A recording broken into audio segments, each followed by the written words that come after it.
Tiit, kas sa nägid, et meie majonees on igal pool? Nagu kogu universum kummarduks meie ees ja alluks meie majoneesi võimsusele. Härra Dominaator, ma arvan, et te peaksite seda teadma. Poelettidele on jõudnud uus käsitöö majonees mahemunast. Ära sega mind, Tiit.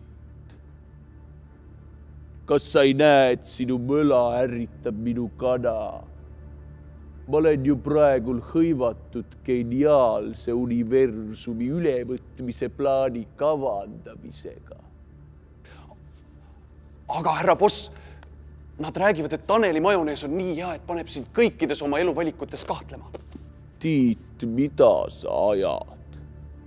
Mis Taneli majonees ja eluvalikutes kahtlemine? Oled sa jälle jooma hakanud? Nad ise räägivad, et see majonees on justkui spirituaalselt majo valgustav. Majoneesi spirituaalsus, inimeste valgustamine, see on absurd. Härra boss, ma olen kuulnud, et kas või lusikatäis seda käsitöö majoneesi paljastab majoneesi olemasolu tähenduse üldisemalt. Alles nüüd saadakse aru, miks majonees üldse eksisteerib.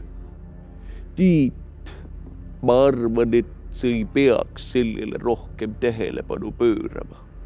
See mõttetu väiketootja kaob nagunii varsti turult, sest me sööme ta välja. Selle Taneli majonees isegi ei paista meie majoneesi virnade tagant. Me oleme lihtsalt liiga suured.